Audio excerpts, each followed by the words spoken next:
மாணவர்கள் மற்றும் பொதுமக்களுக்கு விமானம், ஹெலிகாப்டர் பற்றிய விழிப்புணர்வை ஏற்படுத்தும் நோக்கில் கோவை மாவட்டம் குனியமுத்தூரில் உள்ள தனியார் விமானவியல் கல்லூரியில் விமான கண்காட்சி நடைபெற்று வருகிறது. இதுகுறித்த கூடுதல் விவரங்களை பதிவு செய்கிறார் செய்தியாளர் சுஜாதா. கோவையை அடுத்த குனியமுத்தூர் பகுதியில் உள்ள தனியார் விமானவியல் கல்லூரியில் விமானங்கள் கண்காட்சி நடைபெற்று வருகிறது. இன்று துவங்கியுள்ள இந்த கண்காட்சியானது வருகிற 10ஆம் தேதி வரை நடைபெறவுள்ளது.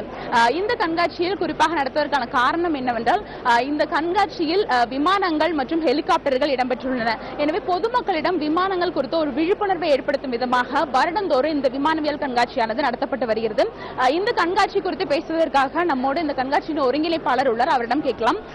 சரி, என்ன மாதிரியான விமானங்கள் இந்த கண்காட்சியில் இடம்பெற்றிருக்கு? இந்த கண்காட்சியை வருடந்தோறும் நடத்துவதற்கான காரணம் என்ன? 8 வருஷமா இந்த aero plus aero science exhibition நடத்துது.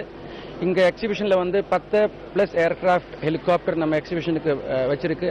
அதுல மேஜரா லியர் ஜெட் இருக்கு, கிங் ஏர் C-90 செஸ்னா ஏர்கிராஃப்ட்.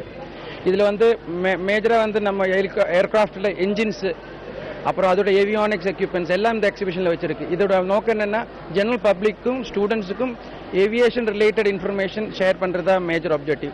நம்பர் 2 இங்க எக்ஸிபிஷன் எதிர்பார்த்து நம்ம எல்லாருக்கும் ஃப்ளை பண்றதுக்கு ஆப்பர்ச்சுனிட்டி கிடைக்கும். ஆனா காக்பிட் எப்படி இருக்கு, ஏர்கிராஃப்ட் எப்படி இருக்குன்னு தொட்டு பார்த்து what all things inside aircraft தெரியறதுக்கு இந்த எக்ஸிபிஷன் ஆப்பர்ச்சுனிட்டி கிரியேட் பண்றது.